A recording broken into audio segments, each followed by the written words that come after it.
Muy buenas tardes, señoras y señores. Bienvenidos al atardecer de este martes, día 29 de octubre de 2024.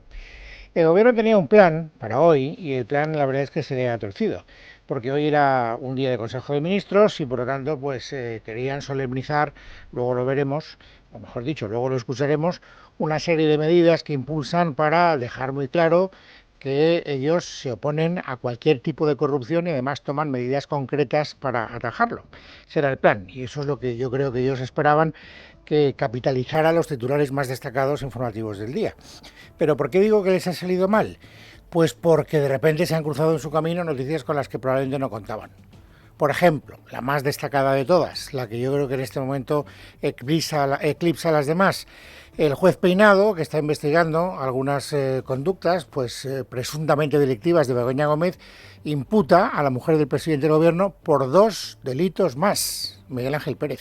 Buenas tardes. El auto de 9 páginas del titular del Juzgado de Instrucción número 41 de Madrid, Juan Carlos Peinado, el que ha tenido acceso a Libertad Digital, señala que la querella presentada por Hazte Oír aporta documentos que podrían justificar la investigación por el tipo delictivo de administración desleal, ya que se podría inferir a priori que la querellada, vinculada como codirectora de la Cátedra de Transformación Social Competitiva, la Complutense, habría inscrito a su favor como titular de la entidad mercantil Transforma TSC, la marca TSC y posteriormente el software de la cátedra, que había sido financiado por empresas pero siempre para la Universidad Complutense. Evidentemente, dice Peinado, esta conducta podría ser incardinada en el delito de apropiación indebida. El juez rechaza a su vez investigar a la esposa de Pedro Sánchez por malversación o administración desleal, pero sí por un segundo delito de intrusismo profesional por redactar el pliego de condiciones técnicas del contrato público que se elaboró para finalizar el software de la Complutense. Por ello, el juez Peinado decide citarla el próximo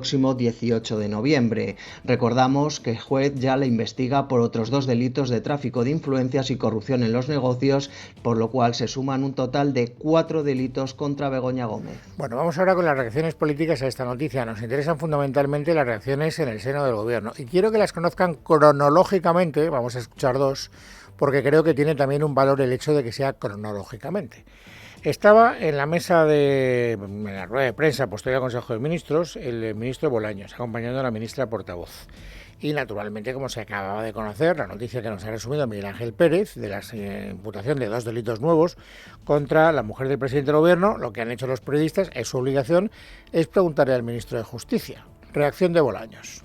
Por supuesto que manifestamos nuestro total respeto a la labor de la justicia, de los jueces y tribunales en nuestro país. No he podido conocer el auto al que usted hace referencia en su pregunta porque ha saltado la noticia en los últimos minutos. Si bien le digo que, pese a no conocer este auto en concreto, sí le digo que la investigación, que se prolonga ya más de 6 meses, pues por más que se investiga, se sigue acreditando que no hay ningún informe, no hay ningún testimonio, no hay ninguna opinión del Ministerio Fiscal que ponga de manifiesto lo que ya se ha venido diciendo durante los últimos meses, y es que no hay absolutamente nada. Toda la documentación, todos los testimonios, todos los informes que obran en la instrucción ponen de manifiesto que no hay nada, y cuanto más se investiga, pues más se demuestra que no hay nada de nada. A ver, entonces explíquemelo porque no lo entiendo, señor ministro. Si todos los papeles, todos los documentos, todos los informes que figuran en la instrucción dicen que no hay nada, ¿por qué un juez decide, en base a esos documentos en los que no hay nada, imputarle 2 delitos nuevos a la mujer del presidente del gobierno? Usted empieza su reacción diciendo respeto a la justicia y después construye un argumento en el que deja evidentemente claro que desde su punto de vista el juez Peinado está imputando delitos en base a informes que lo que deberían acreditar es que no hay absolutamente nada. Por lo tanto, está respetando usted a un juez que hace su trabajo muy mal, por no utilizar la gran palabra que es prevaricación. Ha preguntado a Sánchez, por cierto, a propósito de si considera que el juez Peinado es un prevaricador. Ya saben que él le denunció, es una denuncia, una querella que no, prosperó, pero él se querelló con el juez Peinado acusándole de prevaricación. Le han preguntado si se mantiene esa tesis de que el juez Peinado es un prevaricador, que es lo que se colige, lo que se entiende, lo que se interpreta de lo que acabamos de escuchar en boca del señor Bolaños. Pero bueno, les decía que tenía un cierto valor desde mi punto de vista saber cuál ha sido el orden cronológico de las reacciones. El señor Bolaños reacciona, como ustedes acaban de escuchar, sobre la marcha. Es verdad que hacía muy pocos minutos que había trascendido la noticia de la decisión de imputar 2 nuevos delitos a Begoña Gómez. Pero la comparecencia del propio presidente del gobierno, que está en la India, es muy posterior.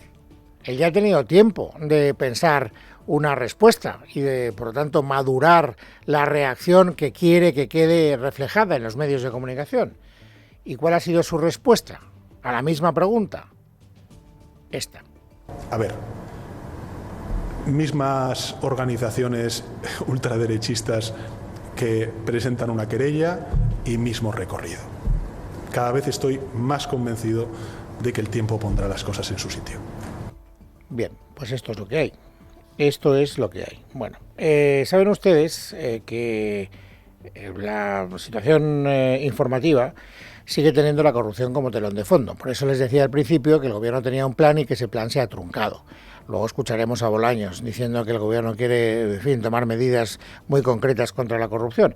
Pero claro, es que no solo hemos conocido hoy la imputación de Begoña Gómez por 2 nuevos presuntos delitos a cargo del juez Peinado, es que todavía estamos haciendo la digestión de las nuevas revelaciones que hizo anoche la UCO en un nuevo informe en el que se nos cuentan verdaderas, iba a decir atrocidades, porque es la palabra que espontáneamente me ha venido a la cabeza. Son muchas las revelaciones que vamos conociendo. Por ejemplo, que Koldo, la mano derecha del señor Cuando llega el frío, Kiabi te lo pone muy fácil. Y es que Kiabi te da siempre más para tu familia, como el anorak acolchado infantil por solo 10 euros. Una prenda muy cómoda, en un montón de colores tendencia y además confeccionada con un 50% de poliéster reciclado. Kiabi, la moda petit prix. Hasta el 5 de noviembre en tiendas y en kiabi.es.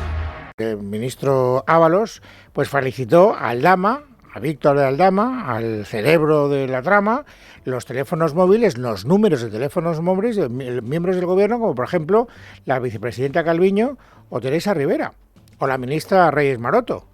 Ahí tienes los ministros para que te pongas tú directamente en contacto, Víctor de Aldama, con ellos. No sé si llegó a enmarcar esos teléfonos, pero fíjense ustedes el grado, digamos, de penetración que tenía Víctor de Aldama con Koldo, con Ábalos y con los miembros del gobierno, que muchos de ellos siguen apareciendo sospechosamente citados en los informes de la UCO. Hay una revelación concreta que demuestra hasta qué punto esa vinculación es estrecha, que además tiene un audio de una extraordinaria calidad. Se la han reproducido algunos medios de comunicación. Lo subimos ayer gracias a la UCO.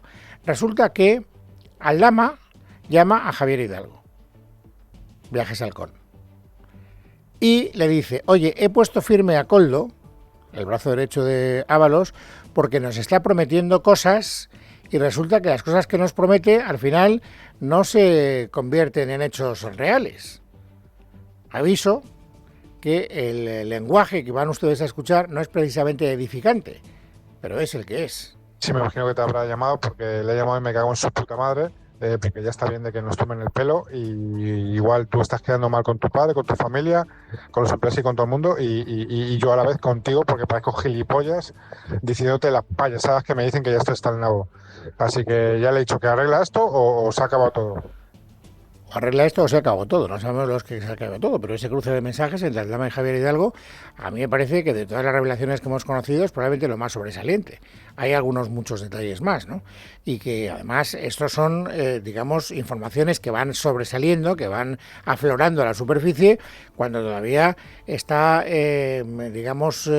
aleteando en la memoria de todos la famosa fotografía entre Aldama y Pedro Sánchez. Ya saben que Sánchez ha dicho que él se fotografía con mucha gente y que eso no quiere decir para nada que haya una relación especial entre él y Víctor de Aldama. Esta mañana ha estado Núñez Feijóo en esta casa, en el programa de Federico Jiménez Los Santos, y le han preguntado precisamente por esa respuesta que dio Sánchez. Esto es lo que opina el señor Feijóo. Oiga, ¿cómo es posible que usted no conozca a un señor con el que se fotografía en el camerino de un mitin y además todo parece indicar en la sede de Ferraz y además todo parece indicar que acude usted a su restaurante a celebrar el cumpleaños del señor Ábalos? ¿Cómo no conoce usted a este señor? Pero si solamente tiene que preguntarle a su mujer, con la que viaja y con la que financia pues su pseudocátedra, ¿no? Bien. Este es el mar de fondo que ustedes conocen. Este es el paisaje informativo en el que el gobierno, vuelvo a repetir, quería hoy tomar la iniciativa. Es decir, oye, hay que darle la vuelta a la tortilla y tenemos que empezar a aparecer no como los cómplices de una trama de corrupción, sino como los grandes combatientes que lo que quieren es acabar con la corrupción. Por eso estaba el señor Bolaños hoy tratando de explicarle a todos los ciudadanos que el Consejo de Ministros ha tomado 2 medidas concretas para que la corrupción sea perseguida de manera más eficaz en nuestro país. Hemos aprobado un Real Decreto por el que aprobamos el Estatuto de la Autoridad Independiente de Protección del Informante. Hemos aprobado un segundo Real Decreto por el cual modificamos y ampliamos la plantilla orgánica del Ministerio Fiscal para adecuarla a las necesidades existentes. Esas son las 2 novedades que anuncia el Ministro de Justicia, pero ojo sobre todo a la segunda. Refuerzan la plantilla del Ministerio Fiscal y crean 2 fiscalías de sala nuevas. Escuchen cómo lo vende el ministro Bolaños.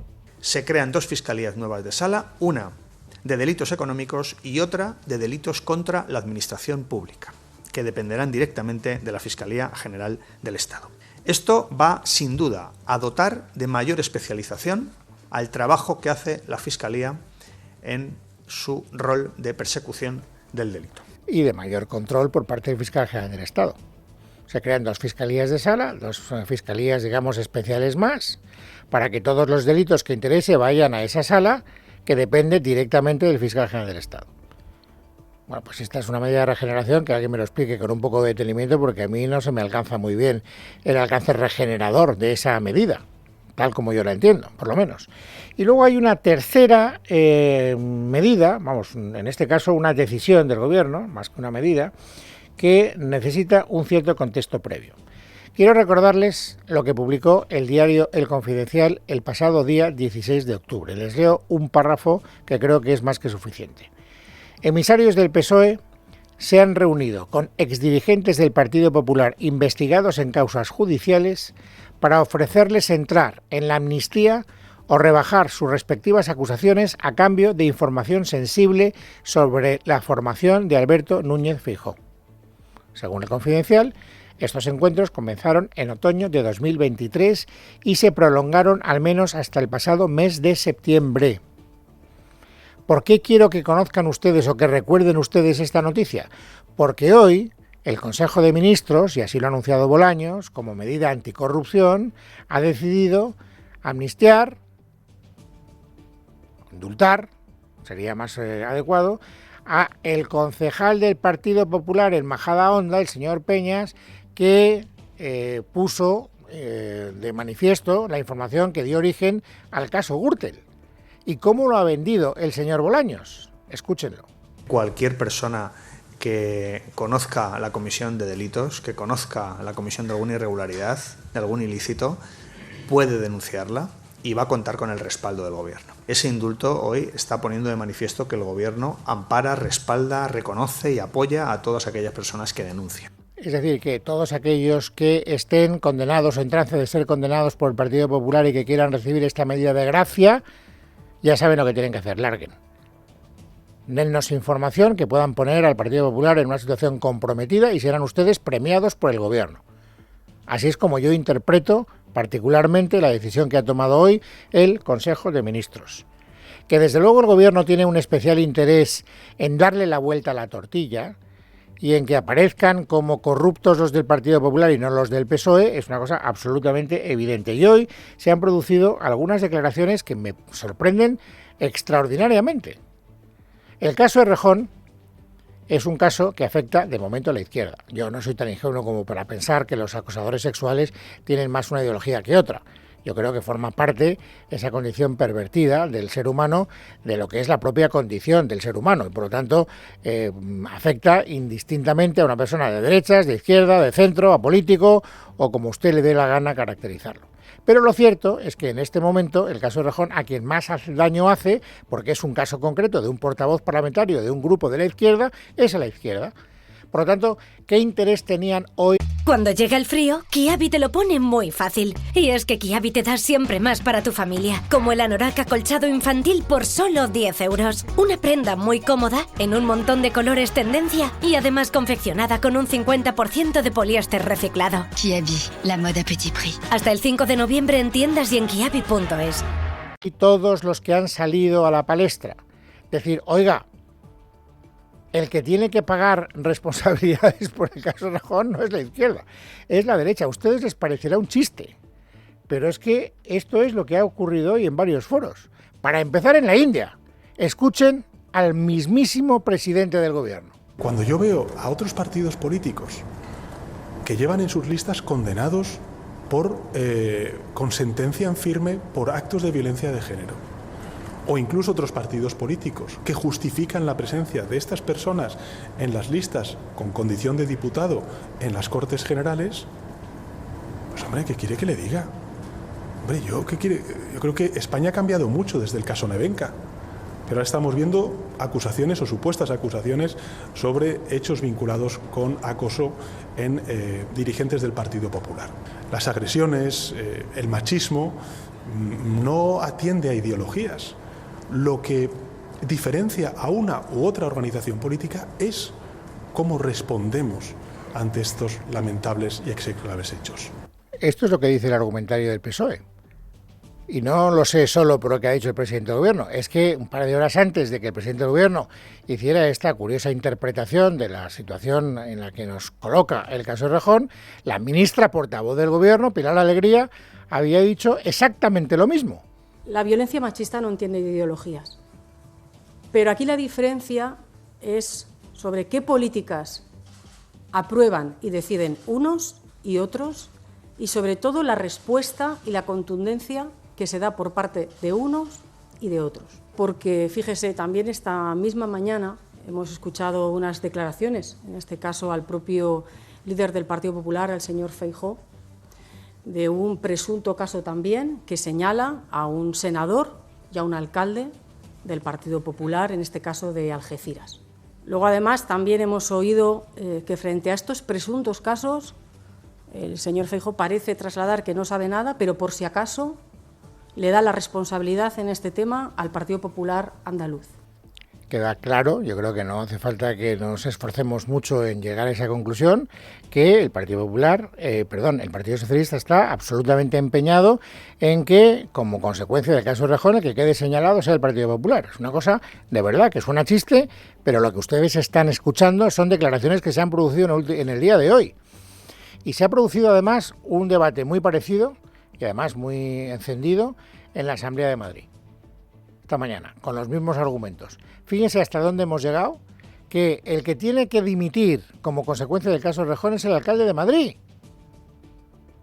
Sara Becerro. El caso Rejón se ha colado a primera hora de la mañana en el Pleno del Ayuntamiento de Madrid, aquí en el Palacio de Cibeles, una sesión que comenzaba tarde y desordenada por culpa de la portavoz de Más Madrid, Rita Maestre, quien ha llegado tarde y ha obligado a modificar el orden del día, pero en su turno de palabra, Maestre no ha desaprovechado la ocasión para criticar al Partido Popular, una crítica que ha respondido el alcalde de Madrid. Lo primero de todo, señores del Partido Popular, es que resultan repulsivas y repugnantes sus risas y sonrisas cuando se habla de agresiones sexuales. Lo que defendemos las feministas es que los agresores y los machistas están en todas partes. Señora Maestre, lo repugnante no es la reacción del PP, sino su silencio durante todos estos años con Íñigo Errejón. Es que ustedes lo sabían y le encubrieron. Lo verdaderamente repugnante es que ustedes no han actuado así para proteger a las víctimas, sino para protegerse a sí mismas. Y la primera en criticar también en hacer lo mismo ha sido de manera torpe la portavoz del PSOE,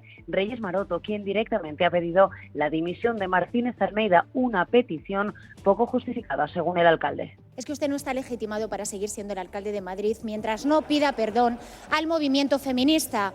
Deje, señor Almeida, de usar el caso de Rejón como cacería política para sus adversarios. Condene a los agresores y diga alto y claro que está con las víctimas. De lo contrario, dimita. Señora Maroto, ¿no se cansa usted de hacer el ridículo? El señor Errejón ha tenido que dimitir. Más Madrid y el Partido Socialista le han encubierto y han disculpado la actuación de Más Madrid y Sumar. Y quien tiene que dimitir de verdad es Almeida. ¿Por qué? Y es que Almeida cree que si alguien tiene que dimitir en este país es el presidente del gobierno, Pedro Sánchez, tras los casos de corrupción que afectan a su gobierno, su partido y su familia. El regidor madrileño además ha reconocido que no ha visto la serie del presidente, pero asegura que su situación le recuerda a otras. No he visto las 4 estaciones, pero si tuviera que recomendar películas o series acerca de lo que es el sanchismo, permítame hacer una serie de recomendaciones. La primera, Los Soprano. La segunda, Los ladrones van a la oficina. Y la tercera, por supuesto, no podía faltar Nuestra patria, enseña patria, que es Torrente. Porque esas 3 ejemplifican perfectamente lo que es en estos momentos el sanchismo y lo que el sanchismo supone para España. Es un cenagal de corrupción. Tenso pleno una vez más aquí en el Palacio de Cibeles, donde además Almeida ha denunciado que Reyes Maroto, portavoz socialista, le ha llamado payaso durante esta sesión. Bueno, ya ven que en 3 foros distintos hoy el Partido Socialista ha tratado de culpar al Partido Popular, de responsabilizarle del caso Errejón y de toda esa actitud que ha aflorado como consecuencia de las denuncias por abuso sexual por parte de varias mujeres.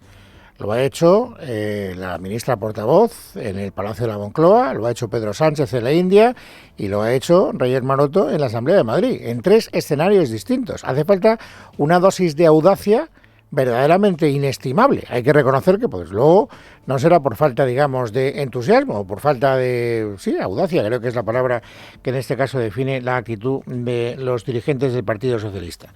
Y esto además nos lleva a una conclusión todavía más difícil de entender. Ayer por la tarde, como ustedes saben, se produjo por fin, después de 3 días y pico, la comparecencia de Yolanda Díaz para dar explicaciones por el caso de Errejón. No me voy a extender porque ya doy por hecho que ustedes saben lo que dijo y además han podido leer muchas valoraciones a propósito de las muchas contradicciones en las que entró Yolanda Díaz. Resulta que no sabía nada, pero al mismo tiempo había leído los hilos de Twitter que se habían publicado meses antes, no había investigado, pero no había investigado porque no se sabía si tenía que investigar o no tenía que investigar, le llama Belarra, le llaman también del partido de Más Madrid, ella delega la investigación, en fin, al final el comportamiento de Yolanda Díaz es difícil de entender y es difícil de defender para cualquiera que no sea el presidente del gobierno. Hoy ha sido preguntado a propósito de cuál ha sido la reacción de Sumar, de Yolanda Díaz y de Mónica García, que es ministra del gobierno que él preside. Esto es lo que ha dicho hoy en la India Pedro Sánchez. Sumar, sus partidos políticos han actuado de manera contundente desde el primer segundo que tuvieron conocimiento de este asunto y de la gravedad de las acusaciones. Y finalmente, creo que lo relevante también es el compromiso político, tanto de Mónica García como de Yolanda Díaz, del conjunto del Gobierno de España con la causa feminista. Y desde el punto de vista de la confianza mía como presidente del Gobierno, en Yolanda Díaz como vicepresidenta del Gobierno y de Mónica García como ministra de Sanidad, es total. Y naturalmente este es un punto de vista que no comparte Alberto Núñez Feijóo. Les he dicho que esta mañana ha estado en el programa de Federico Jiménez Los Santos, también ha sido preguntado precisamente por la conducta de Sumar y de Yolanda Díaz, por la actitud del Partido Socialista y de Más Madrid a la hora de reaccionar ante el caso de Errejón. Esto es lo que opina sobre esa misma materia el jefe del principal partido de la oposición de nuestro país. Y estar tapando desde hace más de 1 año y medio hechos que posteriormente dan lugar no solamente a aislar a esta persona, sino a promocionarlo al máximo nivel y nombrarle portavoz de tu grupo. No tengo ningún interés en hacer leña sobre este asunto. Ahora lo que no puedo es callarme sobre un hecho que es absolutamente determinante para acreditar la catadura moral del gobierno. Bueno, pues es martes, es 29 de octubre de 2024 y ahora lo que nos ocupa, amigos, como siempre, es completar el paisaje informativo sobresaliente del día. Esther Nieto, bienvenida, buenas tardes. Buenas tardes, Luis. La jueza que instruye la causa penal contra Alberto González Amador, la pareja de la presidenta madrileña Isabel Díaz Ayuso, ha vuelto a citarle a declarar en calidad de investigado el próximo 29 de noviembre. Se le investiga por supuestos delitos de fraude fiscal y falsificación documental. Según fuentes jurídicas, la cita se produce para cerrar el pacto que lleva meses negociando con la Fiscalía Fiscalía y que supone reconocer que cometió los delitos a cambio de pagar $500.000 y ser condenado a una pena testimonial de prisión. Y cambiamos de asunto porque nuestro país ha puesto tierra de por medio a la crisis diplomática entre España y Argentina. El Consejo de Ministros ha aprobado este martes el nombramiento de Joaquín María de Aristegui Laborde como nuevo embajador en Buenos Aires. En un comunicado conjunto, ambos países han defendido que la relación entre los gobiernos tiene que estar a la altura de la de los pueblos. Recordamos que el gobierno retiró a su embajadora en Buenos Aires, María Jesús Alonso, el pasado 21 de mayo, después de que no llegaran las disculpas que pedía el gobierno español tras haber tildado el presidente argentino Javier Milei a la esposa del presidente del gobierno, Begoña Gómez, de corrupta. Hoy le han preguntado a la ministra portavoz, a Pilar Alegría, si desde el gobierno renuncian a que Milei se disculpe, pero la ministra ha evitado la pregunta. Es un comunicado conjunto, en este caso firmado por el propio Ministerio de Asuntos Exteriores del Gobierno de España y también por el Ministerio de Relaciones Exteriores de Argentina.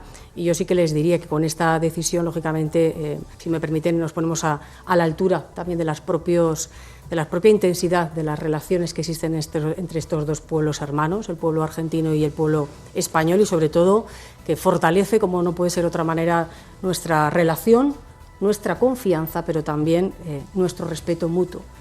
Y el Ministerio del Interior ha anunciado a través de un comunicado que ha puesto en marcha el proceso para anular la adjudicación a una empresa israelí de un contrato de adquisición de munición para la Guardia Civil. Asimismo, el Ministerio que encabeza Fernando Grande Marlaska ha informado de que excluirá en el futuro a otras empresas de este país mientras dure el conflicto armado en el territorio de Gaza. El Ministerio ha publicado el comunicado después de que socios del Gobierno, como Izquierda Unida, pidieran explicaciones al ministro por este contrato. Sobre este asunto también le han preguntado a Pilar Alegría, quien ha reafirmado que el compromiso de España de no comprar ni vender armas a Israel sigue intacto. En febrero se licitó un contrato con 3 lotes para la adquisición de cartuchería para la Guardia Civil. En octubre de este año se adjudican 2 de esos 3 lotes para una empresa, en este caso israelí, y evidentemente cuando se tiene conocimiento de esta adjudicación se inicia rápidamente a prescindir el contrato, como les digo, con esta empresa. En clave económica, a esta hora el Ministerio de Trabajo se reúne con patronal y sindicatos con el objetivo de zanjar la negociación sobre la reducción de la jornada laboral. Trabajo ya avanzado que va a plantear la última oferta y que, si no es suficiente para alcanzar un acuerdo donde esté la COE, cumplirá de todos modos con su compromiso de bajarla a 37 horas y media. Ya saben que los empresarios se oponen a la reforma y la de hoy puede ser la última reunión a 3. Tanto el Gobierno como los sindicatos se han cansado de esperar el consenso y Pepe Álvarez, el secretario general de UGT, no se muestra nada optimista sobre la reunión. Leticia Vaquero. Tampoco optimista, que ha acusado a la COE de haber estado mareando la perdiz, esto es literal, durante el año y medio que llevan negociando. En las últimas semanas, tanto Yolanda Díaz como su secretario de Estado, Joaquín Pérez Rey, les han dado varios ultimátums a los empresarios, desde que en la reunión de hoy harán su última propuesta hasta que retirarán las ayudas a las pymes si no votan a favor. Y hoy directamente el secretario general de la UGT, Pepe Álvarez, le ha pedido al Gobierno que deje de perder el tiempo y vaya a lo efectivo, es decir, las negociaciones en el Congreso. Vamos a verla, nosotros tampoco la conocemos, vamos a dar nuestra opinión en relación con la propuesta, pero yo también quiero decir que si la COE no se sienta, nosotros a la semana que viene, que va a volver a haber reunión, vamos a poner al Gobierno que la jornada laboral, el proyecto de ley que se presente, sea a pelo. En este sentido, Álvarez, que se encuentra en Tarragona, ha querido hacer un llamamiento a Junts para que acabe apoyando la reducción de la jornada, al tiempo que ha acusado a la COE de utilizar las horas bajas de Yolanda Díaz. ¿Qué quieren? ¿Que se acabe la legislatura? Este rollo lo hacen porque, están en esta conchorcha que hay contra el gobierno de Pedro Sánchez, ahora también parece que contra la ministra Yolanda Díaz, y uno de los objetivos que tienen es cargarse la posibilidad de que se reduzca la jornada. Quiero pedirle a Junts que recapacite. Y preocupación con respecto al tiempo, porque este martes la presencia de una dana sigue provocando destrozos en varias zonas de España. En las últimas horas, las intensas lluvias han causado calles y viviendas inundadas, daños en infraestructuras y carreteras cortadas en las provincias de Valencia, Málaga, Almería y Granada. Además, un tren de alta velocidad que viajaba entre Málaga y Madrid con 291 viajeros a bordo ha descarrilado a su paso por Álora debido a las fuertes lluvias. Según las autoridades, no ha habido ningún herido, aunque ante estos hechos eso se ha activado la alerta roja por la fuerte lluvia. Vamos a conocer cuál es la situación a esta hora en Málaga, donde se ha desbordado el río Guadalhorce. Macarena Domínguez. El paso de la Dana por Andalucía ha dejado ya casi 300 incidencias desde anoche. En la provincia de Málaga, el río Guadalhorce se ha desbordado a su paso por Álora, dejando imágenes como la de coches arrastrados por el agua y viviendas inundadas, lo que a su vez ha hecho que personas queden atrapadas en sus casas. El pueblo ha quedado aislado y colapsado, pero por el momento no se conocen daños personales. La situación, eso sí, puede ir a peor si sigue lloviendo, como está ocurriendo ahora mismo. Del mismo modo, la tormenta ha hecho que el bogie de la cabina delantera de un AVE Madrid-Málaga haya salido de la vía, también a su paso por Álora. Y terminamos contándoles que el escritor coruñés Manuel Rivas ha sido galardonado con el Premio Nacional de las Letras Españolas 2024, según ha anunciado el Ministerio de Cultura, que entrega el premio dotado con 50.000 euros. El jurado ha destacado al autor por la extraordinaria calidad narrativa que aúna, fuerza emocional y belleza formal, y por la solidez de una trayectoria versátil y coherente construida con la sensibilidad y la defensa de la memoria histórica. En casa de Herrero, Es Radio.